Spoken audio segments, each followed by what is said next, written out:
will sign an executive order making environmental justice part of the DNA of every federal agency. His order will mean cleaner air and water, reduced risk of asthma and cancer, and better access to safe and affordable housing and clean transportation for communities across the country. The president's bold climate and environmental justice agenda could not stand in starker contrast to the dangerous proposals MAGA House Republicans are putting forward. As you can see from the slide behind me, here you go. While President Biden is fighting to clean up toxic pollution and lower costs through clean energy tax credit, Speaker McCarthy unveiled a ransom note holding our economy hostage. It's a 320-page plan to kill jobs, fill our cities with smog, and give asthma to our children. The proposal would repeal the Inflation Reduction Act's green energy tax credit, sending thousands of jobs back to China. It would make it easier for oil companies to use toxic chemicals that cause severe burns, damage people's eyes, and quite literally melt bones. It would severely weaken the Clean Air Act, sending us back to the times when cities across the country filled with heavy smog that dirties our air and poisons the lungs of our children. It's no surprise that over a dozen health and medical organizations, including the American Lung Association and the Children's Environmental Health Network, oppose these dangerous proposals. Speaker McCarthy, extreme MAGA proposals would be a climate and health disaster that President Biden won't allow on his watch. Speaking of, earlier this week, Speaker McCarthy redoubled his threat to default and hold the American economy hostage unless he can slash programs that the American people, including our nation's veterans, rely on every single day. While the president's budget honors our country's sacred obligation for care for America's veterans, their families, caregivers, and survivors, Speaker McCarthy's proposal would cut these critical programs by 22% and threaten critical services for veterans. Today, the Department of Veterans Affairs has put out analysis of the impact Speaker McCarthy's 22% cuts would have on those who have bravely served our nation. The extreme MAGA cuts he has put forward would mean 30 million fewer veteran outpatient visits, meaning veterans who need cancer screenings or mental health services would be unable to get an appointment, eliminate 50,000 veterans housing vouchers, putting veterans at greater risk of homelessness, take away vital food assistance from older veterans, the VA's ability to care for the final resting place of veterans who lost their life serving this country. The Congressional Republican plan is to threaten veterans' health, food, housing, and even grave sites for brinksmanship over the debt ceiling. Speaker McCarthy and House Republicans should take those threats off the table, just as they did 3 times in the last administration. Now, changing gears just a bit, as we move on, I also want to take a moment to wish the millions of Muslim Americans across the country a blessed and happy Eid Mubarak. This is a special day when many gather with family and friends, cherish those special bonds, celebrate a month of charity and spiritual reflection, and rejoice over the morning cup of coffee they longed for the last 30 days. Here in the Biden administration, for the first time ever, we've got over 100 Muslim American appointees joining in the celebration. These are public servants who are tackling the climate crisis, building on the economy from the bottom up and the middle out, protecting health, combating hate in all its forms, restoring our alliances, and so much more. It's a testament to the commitment that the president ran on to unite the nation. An administration that reflects the diversity of this nation, the beauty of this nation is a core part of that, and it helps ensure that our government truly, truly serves all Americans. The President and First Lady look forward to continuing the tradition of hosting the Eid celebration here at the White House on May 1st. Now for the week ahead, a couple of things.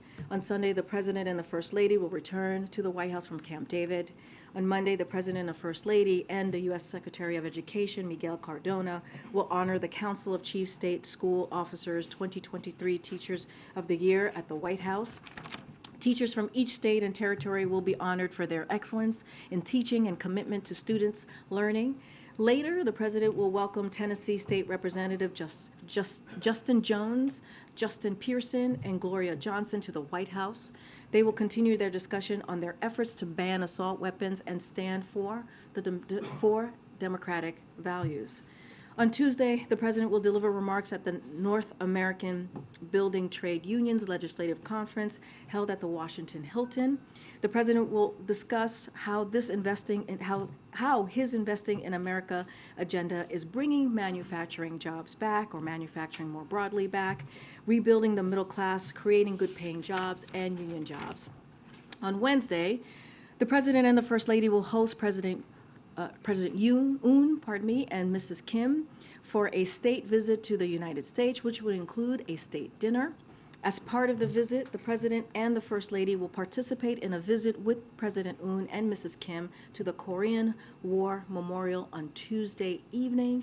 On Wednesday morning, the president and the first lady, the vice president and the second gentleman, will greet President Yoon and Mrs. Kim for the official arrival ceremony on Wednesday morning. Then the president will hold a bilateral meeting with President Yoon. In the afternoon, the president will host a joint press conference with President Yoon. In the evening, the president and the first lady will greet President Yoon and Mrs. Kim on arrival for the state dinner. After, the president and the first lady will participate in a photo opportunity with President Yoon and Mrs. Kim at the grand staircase on the occasion of the state dinner. Then, the president and the first lady will host President Yoon and Mrs. Kim for a state dinner. As you may have seen this morning, Korean-American chef Edward Lee will be the guest chef for the state dinner. He was selected by the First Lady because of his experience with the intersection of American cuisine with Korean influence. For entertainment, guests will enjoy musical selection by Broadway stars Norm Lewis, Leah Solinger, and Jessica Bosk. On Friday, the president will present the Commander-in-Chief's trophy to the Air Force Falcons during a ceremony at the White House. On Saturday, the president and the first lady, the vice president, and the second gentleman will attend the White House Correspondents Association dinner at the Washington Hilton, where the president will also deliver remarks. Now, finally, I just want to say one last thing, and I know there's a lot of interest in this. Obviously, I totally understand this, a lot of questions about all of this, the press reports that we have seen the last 24 hours when it comes to the president's plans for 2024.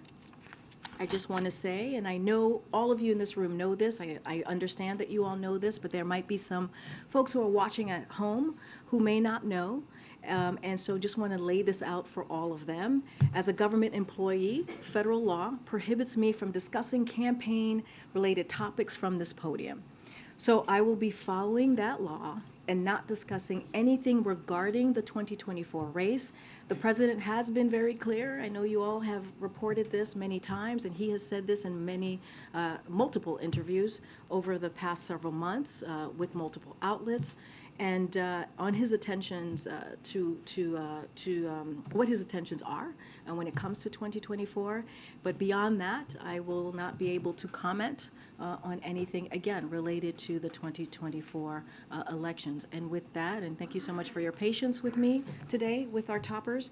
With that, Darlene, please take us away. Thank you. I wanted to follow up one housekeeping question on your topper. The Tennessee lawmakers, when they come on Monday, do you expect that to be an open event with the president and those lawmakers, or what can you tell us about what that visit will look like? So first, look, we'll have more to share, but I do want to say that the president very much looks forward to meeting with the three legislators who, as you know, he spoke with, had a very important, critical, we thought, conversation with them about how to move forward with gun reform, about them doing their democratic duty and peacefully protesting for assault weapons ban, and what we saw happen to the three of them, as you heard the president say, as you have heard me say, it was undemocratic when they were expelled and essentially ousted out of their seats, and it was also an attack on our democracy.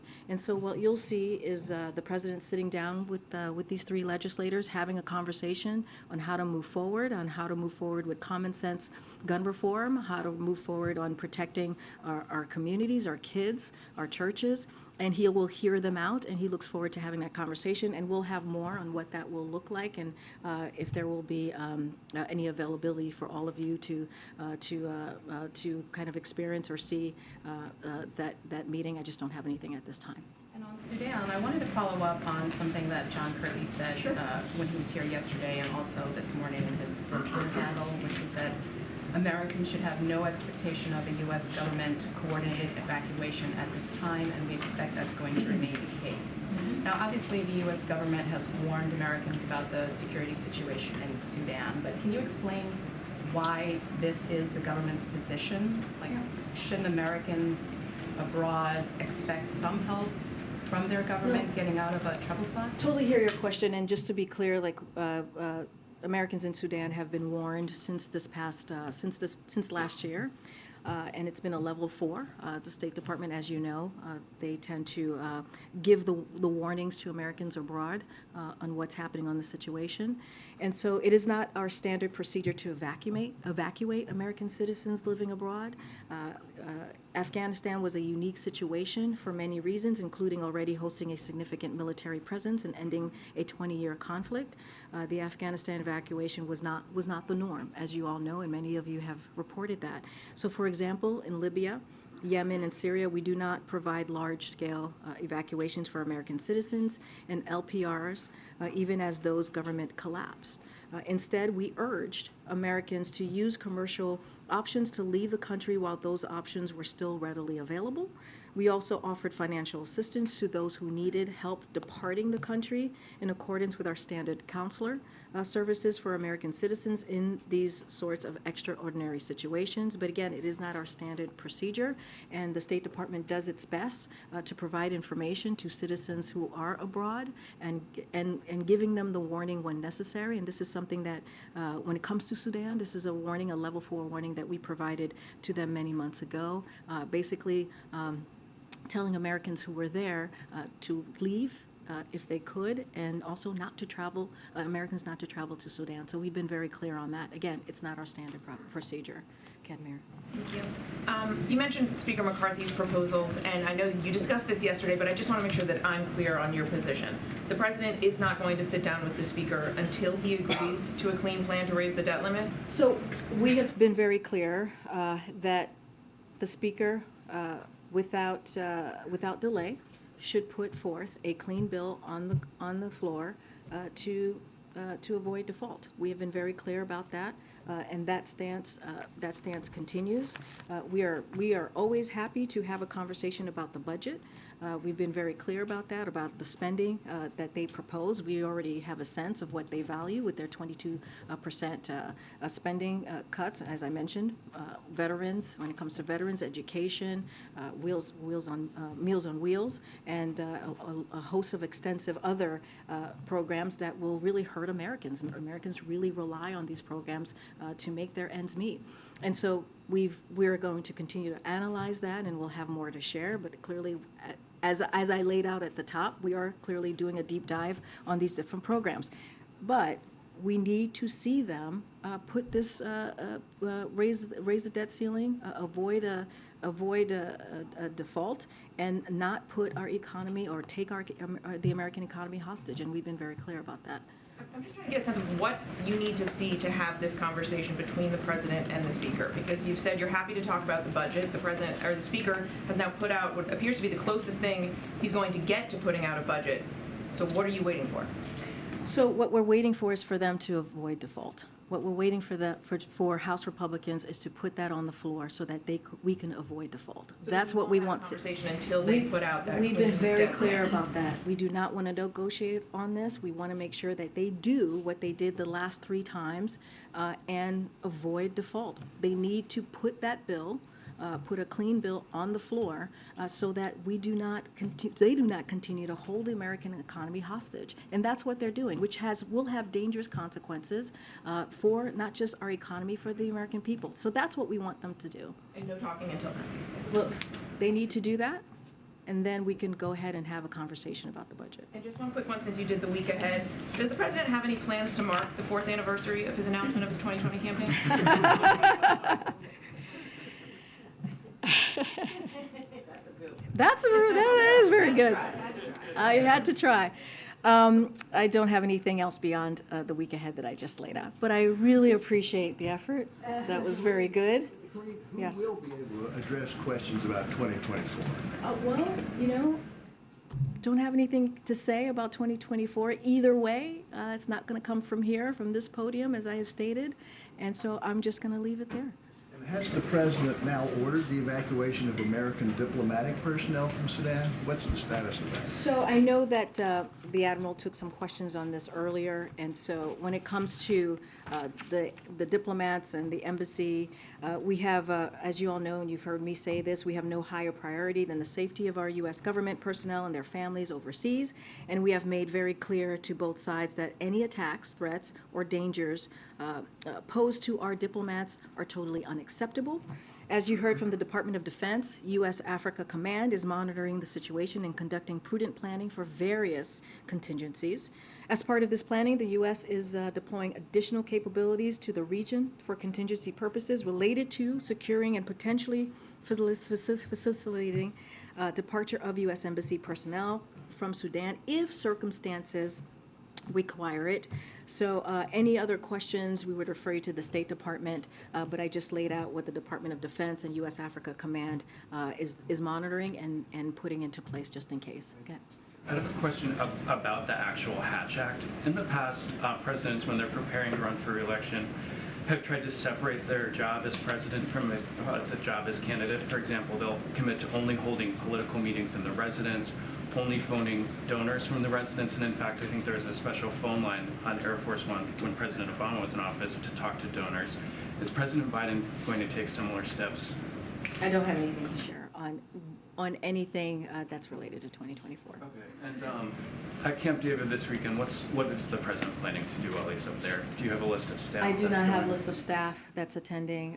Well, I think usually when he leaves, we put out a little pool note on who's traveling, so you'll have that. You all will have that, so that is a common practice. But I don't have anything specific to lay out when he's at Camp David. That's kind of private time with his family. Just don't have anything So it'll more. be family time. He's not expecting. I'm family with the First Lady or with whomever else is with him. I just don't have any specifics with him to share. Go ahead, Nancy. Thanks, Karine. Can you give us some details on what the White House is doing to try to win over this group of moderate Senate Democrats, Senator Tester, Senator Sinema, Senator Kelly, Senator Manchin, who are still on the fence about Labor Secretary nominee Julie Su? So look, we have complete confidence in Julie Su's nomination and for her to be confirmed. That is something that we are confident about. I think I've said this many times before, at least a couple times at this podium this past week, that when she was Deputy Secretary, going for Deputy Secretary for her confirmation, she got all Democratic senators to vote for her and to make for her confirmation. And so we expect that. The Office of Leg Affairs and other folks here are in constant communication on all of our nominees on their confirmation process and procedure. Again, we're very confident, and we're going to continue to have those conversations with those Democratic senators. I just don't have anything further to share on that. Is the president himself getting involved in the effort to seal this nomination? I don't have any calls to preview, but this is indeed a priority for this president, and will continue to be a priority, Julie Su's confirmation. Again, we have confidence that we will get her through, and we'll continue to have those conversations with those Democratic senators and others, not just Democratic senators, but also Republican senators as well. We've had a few high-profile nominees who had to withdraw their nominations lately. There was the FAA administrator, there was the FCC commissioner. Those nominations held out there for months and months, and then had to, basically the White House had to go back to square one. Is the White House doing enough to run these nominations by moderate Senate Democrats ahead of time to make sure that they're on board? We're having regular conversations with Democratic senators and Republicans as well to shore up support for our nominees. That is something that is important. We understand how this process works. If anything, this is a president that understands how the process works in the Senate when it comes to confirmation, when it comes to putting forth your nominees, when it comes to what you need to do to get support, shore up that support for that particular nominee. So that is not unusual. You're speaking about an administration, or you're looking at an administration that is very well versed and experienced in that process. So we'll continue to have those conversations. We've also had a lot of nominees that have made it through, and so look. We're going to be optimistic about this. We're going to continue to do that outreach to senators on the Hill. We think Julie Su is the right person for this job. As you know, she worked alongside the former Labor Secretary, and they were part of creating record jobs, right? That we've seen in the first 2 years of this administration, more than 2.5 million jobs, and so we are going to do the work to get her through. Okay. Thanks, Karine. New York City Mayor Eric Adams said he was visiting the White House today to meet with White House officials. He's been vocal in wanting more support from the administration on migrants who've been transported to New York City. Do you know if that came up in his meetings, or any more details about what he was here for today? So I don't have details on what came up in the meetings. I could tell you that he met with our Chief of Staff, Jeff Zients. He also met with Julie Rodriguez today, and he is going to be having a meeting, if it hasn't occurred yet, with Secretary Yellen this afternoon. And as you know, it coincides with the meeting of mayors here at the White House, followed by a meeting with FEMA administrator. So he is going to be FEMA administrator, Chief of Staff, Julie Rodriguez, Secretary Yellen. So he has a host of meetings with certain members of the President's White House and administration. Just don't have anything further to read out. And I'm sure a range of issues will come up, and he is a partner on many issues that are important to this president. I have another one that's a bit off the beaten path, but Oh, it's on the Washington Commander sale. And then you do have a role here, so let me lay it out. Oh my goodness. The team has long wanted a new stadium at the RFK site, which is on federally owned land, but there's been an obstacle for that to happen because of the scandal-plagued ownership of Daniel Snyder. So now that that is coming to a close, is the White House supportive of transferring that land to the city to open the door for a new stadium? So I would have to take that back to the team. I was not tracking the use of federal land, so I would have to get back with the team and get an answer to you.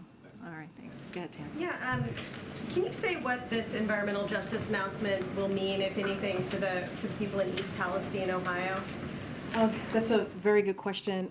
Look, I think what's important to note about this environmental justice EO is the president's continued support in his climate agenda. His ambitious climate agenda. He has the most ambitious climate agenda than any other president in history. And one way that you can look at this today is that he's continuing to deliver on that ambitious agenda, and he's not done yet, right? This is a continuation of what he's promised the American people. Again, when the president walked into the administration, climate change was one of the crises that he felt that he needed to deal with. So he'll be standing together, as I mentioned, with environmental justice leaders, climate advocates, and community leaders, and he's going to sign a new executive order making environmental justice the mission of every federal agency. When you think about that being the DNA of the administration, I think that's an important piece here. And so again, this is just delivering again on how he sees moving forward with dealing with climate change, his promise that he made in 2020, and as he continues to deliver throughout his tenure here. And so that is going to be our focus. He's going to continue to do more work to make sure that we deal with an issue that's incredibly important. Additionally, I think everyone is watching the Supreme Court to see what they do on mifepristone. Is the president also watching, and is there a scenario under which he would make public remarks about the decision? And under what scenario would he? So look, we're all watching, as all of you. This is an unprecedented time when it comes to mifepristone. As I've mentioned before, it is a drug that's been around for more than 20 years, that's been used more than 60 countries.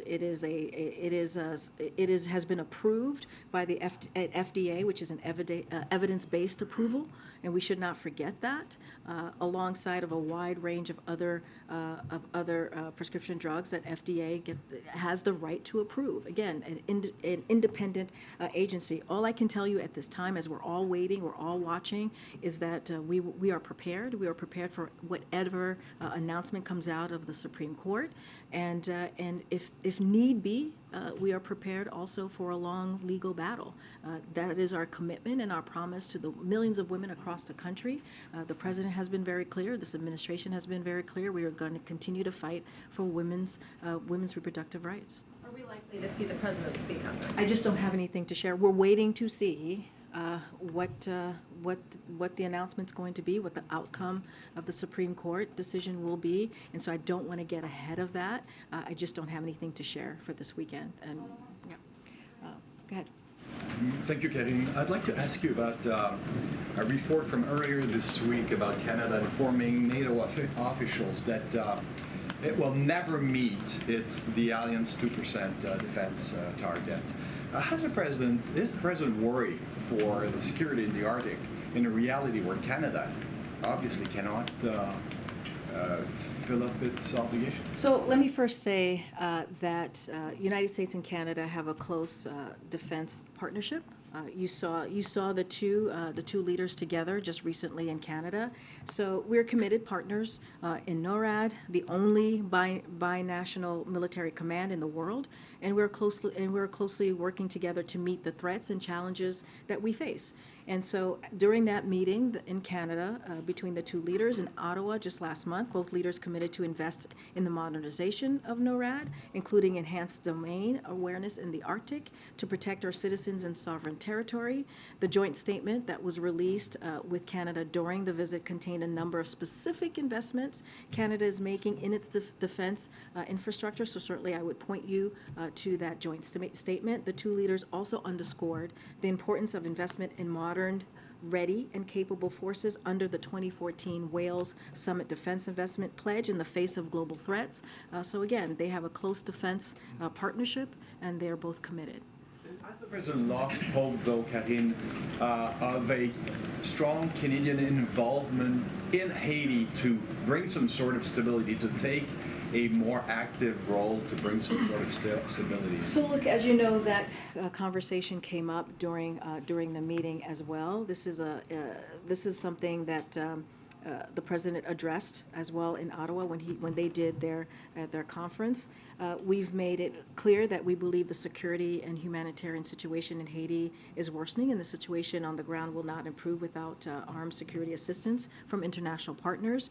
And any decisions about any type of military force, would be done in consultation with the UN, with the Haitian government, and those discussions are still going on. I just don't have anything else to add. As you know, the United States has been a strong supporter of making sure and providing assistance to the Haitian people, and so we'll continue to do that.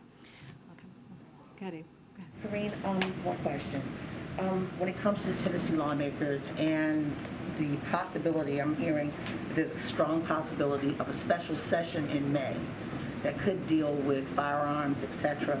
What would be the President's hope if they go back into special session to discuss this very passionate issue, not just in Tennessee, but around the nation? And do you think Tennessee now would possibly lead if they do change? So we've seen, yesterday I laid out a few states, Washington State and Michigan, I believe, if I'm remembering the states correctly, who are leading in making sure that we're moving forward with protecting our communities, protecting our schools, and making sure that we're dealing with this epidemic of gun violence that we're seeing across the country. And they're taking leadership. And so that is something that we certainly welcome. That is something that we want to see from state houses, from state governments, to make sure that we're doing everything that we can to protect our kids. to protect our communities. And so, of course, the president would welcome any efforts to come for state legislators to come together with common sense gun laws, to come together to ban assault weapons. What we have been calling for, so that is something certainly that we're for. What we've been calling for is for Congress, the legislative branch of the federal government, to take action as well, for Republicans to come together with Democrats to take action. And so the president is going to continue to use the Bowlby pulpit to do just that, because we also need to see action from the other side of Pennsylvania Avenue. So that's what we've been calling for in a very consistent way over this past year. And as you're waiting for Congress, Tennessee, the state that has some of the weakest gun laws in the nation, for gun manufacturers in the state, and it's very passionate. Do you believe that if Tennessee does change anything when it comes to guns after Covenant School deadly shooting, do you believe, though, for the states that are holding out, it could make a difference? States, yeah. I think so, yeah. I think any state leadership on this issue, on gun violence, on dealing with this epidemic, on moving forward and protecting communities, I think is important. Yesterday I talked about a few states who were doing just that. And we lifted them up because it was important for the American people, and for, I know you all cover this, for us to say it from the podium and to list out the other states that are actually taking action. And so, yes, of course, if Tennessee were to take action and move forward in, again, dealing with a gun reform in a real way that's going to protect and save lives, of course we would commend that. Go ahead. Thanks, Karine. The president will be the second sitting president to visit Hiroshima when he goes to Japan.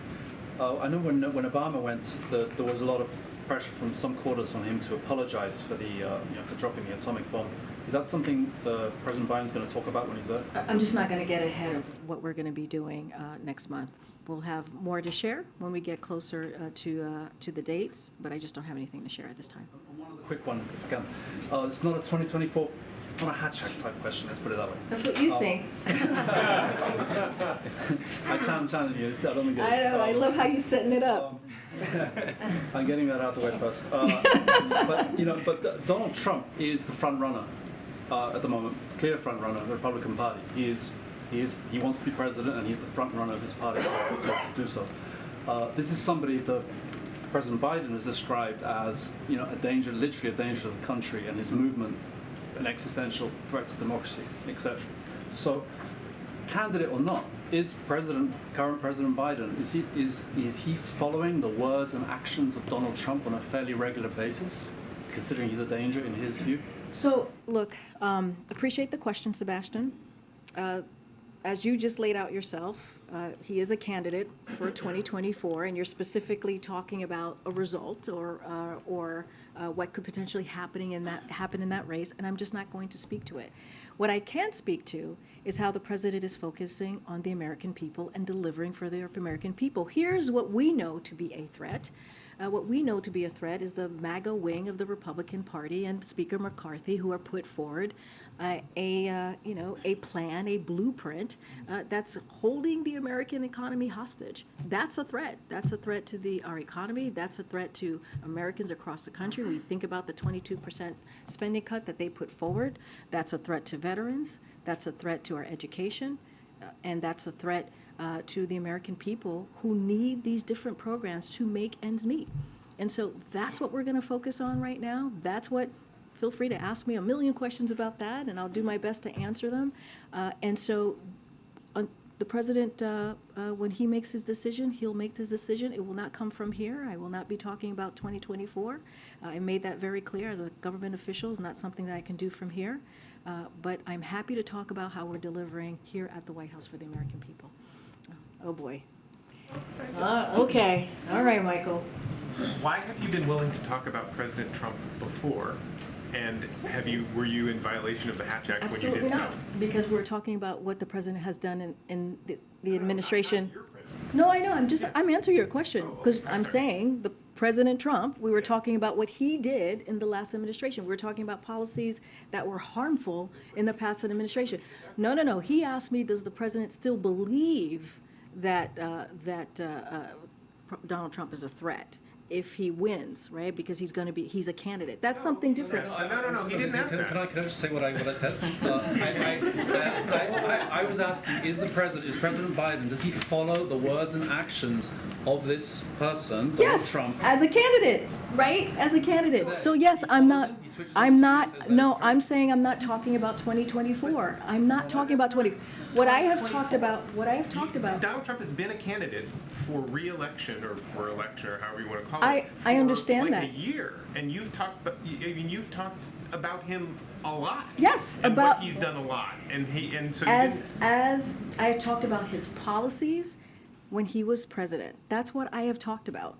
That's what I've talked about. We've talked about immigration, his immigration policies, right? We've talked about how he separated babies from their parents. We've talked about that, and how those policies were incredibly dangerous when he was president. That's what I have talked about. I've not talked about him as a candidate, and I'm not going to do that from here. I'm just not. I'm not going to talk about the polling. I'm not going to talk about what 2024 is going to look like. I'm not going to talk about that from here. Okay. Go ahead. Thanks, Karine. There was news this morning from Bloomberg that the G7 countries, including the U.S., are considering a near total ban on exports to Russia. I'm just wondering if you could talk a little bit about that idea, whether it's one that the administration is embracing, pushing, or yeah. So we're committed to holding Russia accountable. That's something that we're committed to doing here, and in coordination with our G7 partners, have put in place the largest set of sanctions and export control actions ever imposed on a major economy.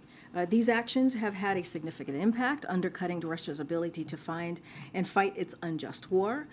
Don't have any new measures to announce today at this time, but you can see from many of our G7 statements that we are committed to continuing to hold Russia accountable and supporting Ukraine as long as it takes, and that's going to continue to be our commitment. Go ahead, Michael. Thanks, Karine. Yesterday, Secretary Mayorkas said that the administration next week will announce a new border security policy in anticipation of a surge in migrants in May. So I'm wondering what you can tell us about that, what we can expect, and specifically, does the administration plan to resume the detention of parents and children who cross the border together as a family? So the State Department and the Department of Homeland Security will have more to share on this soon. So don't have timing on that or detail to provide at this time. As you know, earlier this year, back in January, the Department of Homeland Security did put forth what their continuing implementation plan was going to be, and they announced it again earlier this year. And the way that we see it is the plan is working. We see the data of making sure unlawful immigration goes down, and again, we've seen that in the numbers. But as far as any plans, future plans, that should be out soon. In terms of the detention of families, is that something that is on the table? Again, they'll have more to share later on. I just don't have anything to announce at this time. Go ahead, Karen. Thanks, Karine. You had talked earlier this week about the president's call to Ralph Yarl and his family. Has the president reached out to any of the other families or the victims of some of these shootings that have happened recently for these seemingly innocent mistakes that they have made? Yes, so the president, as you mentioned, called Ralph Yarl and spoke to him directly, spoke to his mother, and they had a good conversation, talked about how his success in school, and talked about the president recommitted to him how his focus is going to be on really truly continuing to deal with gun violence. Don't have any other calls to read out at this time. The president, as you know, has talked to multiple families, sadly, in the last 2 years who have been victims to these gun violence tragedies, and that's not something that is easy to do. And certainly has visited communities over the past 2 years that have been struck by this type of violence. I just don't have any other conversations to lay out.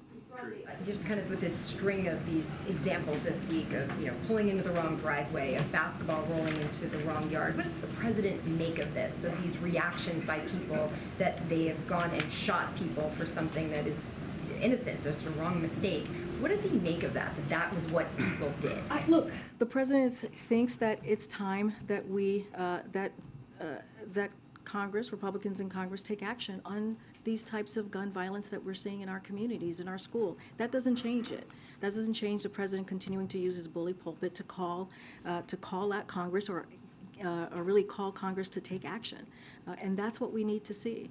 We need to see common sense gun laws, and we need Congress to legislate. The president has taken more than 24 executive action on this issue, on this gun violence, to deal with gun violence epidemic, and now we need to see Congress take action. We need Republicans to step in. We need Republicans to show some courage in Congress, and we're just not seeing that at this time.